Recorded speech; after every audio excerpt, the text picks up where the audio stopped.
What do you think is the number one reason people unfollow a brand on a social network?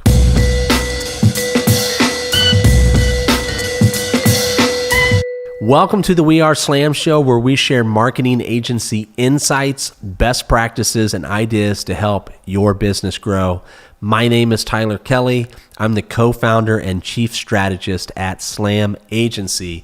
We are a small but mighty full-service marketing agency that really works as an outsourced marketing department for marketing directors like you, marketing directors that have an idea and a vision for where you want to go, but you don't have the team, the time, or the bandwidth to make it happen. That's where we come in. Now, today, we're going to give you some insight into how we do social media. In fact, these are my best practices for social media networking.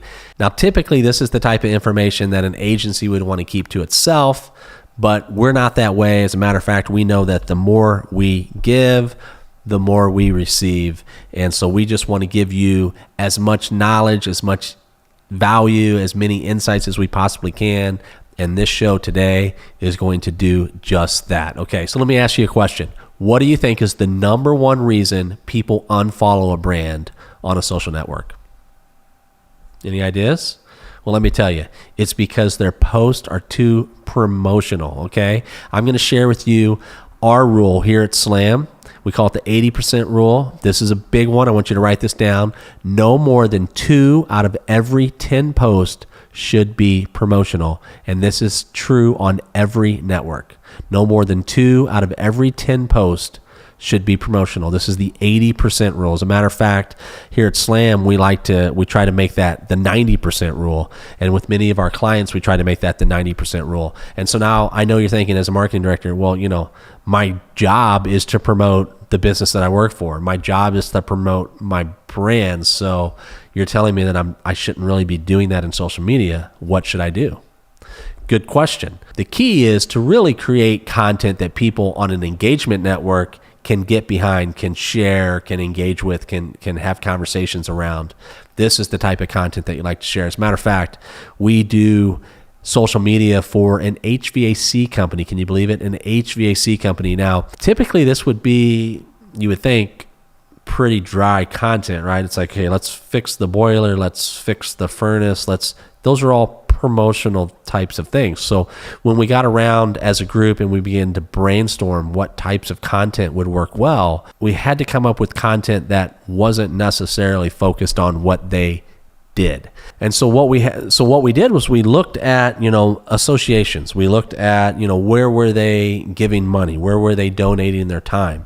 And one of the things that we realized was that they were really dedicated and devoted to the Humane Society, to making sure that pups had a home. And so what we wanted to do was, number one, was highlight that association, highlight that relationship.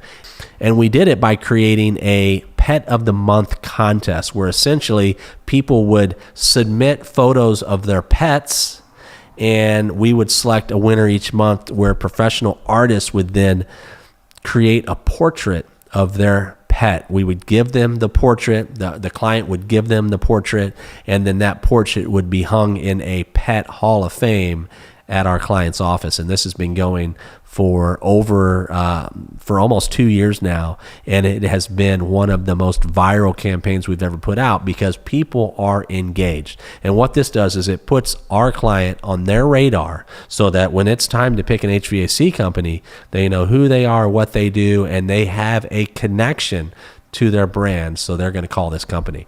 That's one way that you can promote without promoting in social media. So what are my 5 best practices? Well, number 1 is what I call P2P. P2P. Now, we hear all the time about B2B and B2C, which, if you're wondering, business to business, business to consumer.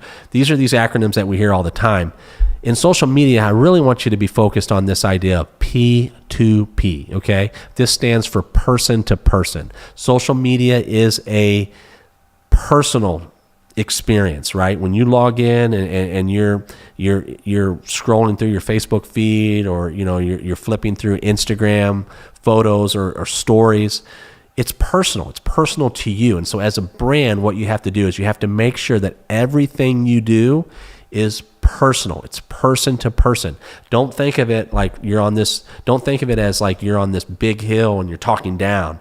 It's never about me as a brand talking to this mass of people, right? It's about me as a brand, as a person connecting with another human being, person to person, okay? If you keep that in mind, then when you sit down to write your social media post, when you sit down to communicate, then you're no longer communicating to the masses, but you're communicating to individuals, to human beings. And you'll notice that your copy will dramatically improve if every time you sit down to write something, you think P2P. The second best practice is the 80-20 rule. I mention it again because it's key. No more than 2 out of every 10 posts should be promotional, okay?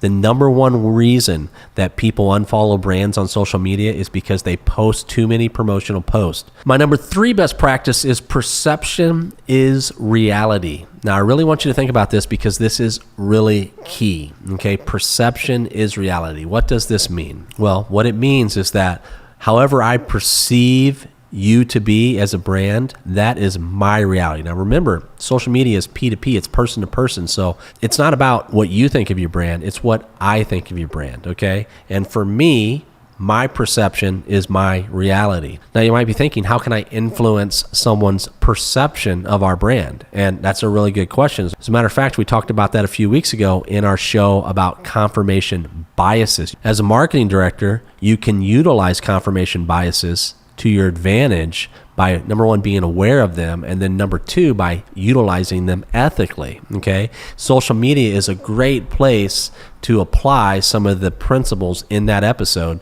which we'll link to in the show notes, okay? Here's 3 things I want you to think about when you think about perception as reality. Number 1 is familiarity bias, okay? This is key. If you are building a personal brand, if you're building a brand where there is somebody front and center, then you want to make sure as a marketing director, you put that person front and center over and over and over again, because people buy from those that they like and trust.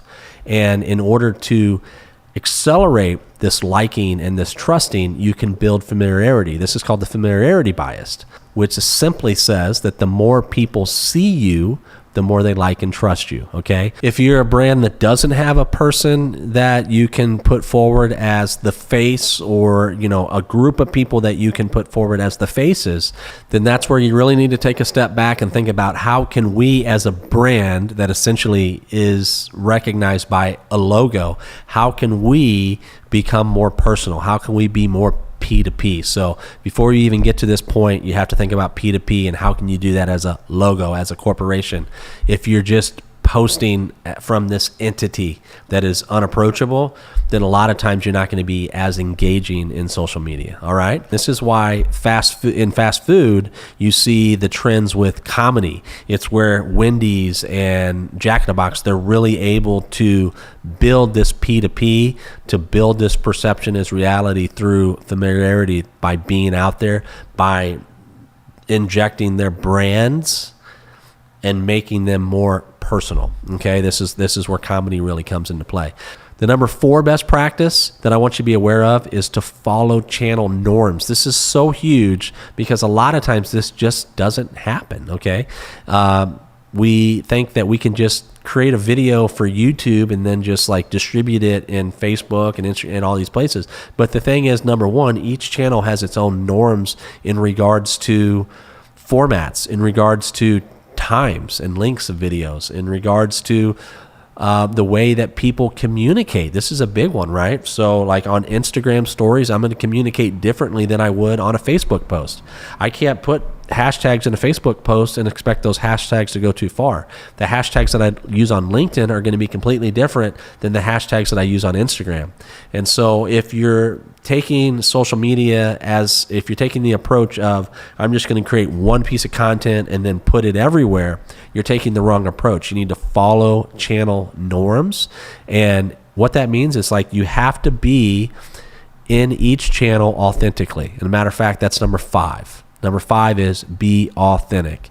No one likes it when you're fake, and in social media, we can tell. Okay, we can tell when you're not being your true self, when you're not being your true brand. Okay, it's obvious. People, they have a BS meter, and and we can see it. A lot of times brands get into trouble because they're trying to be something that they're not. Remember P2P, remember perception is reality, and kind of just be yourself, be authentic. Authenticity is all about being true to your brand values, being true to your brand voice. If you can do that, then you can be authentic. These are my best practices for social media networking. I hope that you've been able to take something from this video. I hope that you've been able to pull something that you can use today. I want to leave you with this one final tip. Editorial calendars. Use them. Okay, it's super important that you get organized as a marketing director.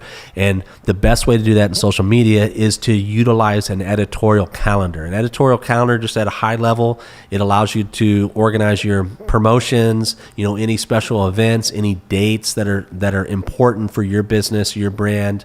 You list those on a calendar, and then you kind of high level insert ideas for the types of content that you want to happen week in and week out on each of the networks. Okay, I promise if you aren't using an editorial calendar and you start using one, you're going to instantly feel more organized. You're going to be able to report on what works, what doesn't work. You're going to know what's coming up. You're going to stop doing things last minute or in the moment, and it's really going to allow you to implement the best practices that we talked about, and it's going to allow you to really level up when it comes to your social media game. Okay, so a few quick tips for editorial calendars. Number one, editorial calendars, use them. Now, if you've enjoyed this episode of the We Are Slam Show, if you haven't already, please subscribe. You can do that you can follow us on Spotify. You can subscribe on iTunes. If you're watching on YouTube, be sure to, number one, subscribe. And then number two, hit that bell. And if you're, watching a clip on Facebook or anything like that, do me a favor, Instagram TV, do me a favor and let me know. Like, shoot me a comment, DM me, or you can email me at tyler@slamagency.com. If you're a marketing director looking to up your social media game, we can help you with that. This is something that we're really passionate about and something that we're really good at. It's taking, just your ordinary SEO and taking it to that next level. I'd be happy to share with you some of the things that we've done for brands, big and small. And hopefully we'll partner with you to do something amazing. Now, if you want to reach me in that capacity, just go to slamagency.com and click the button for free consultation. It's the big pink button at the top of the page. You can't miss it. Thank you for tuning in. I will see you next week. Thanks for watching. If you like what you saw, subscribe and hit that bell. You'll be the first to be notified when new content goes live. After that, you can watch more videos from Slam Agency. We picked something we think you'll love.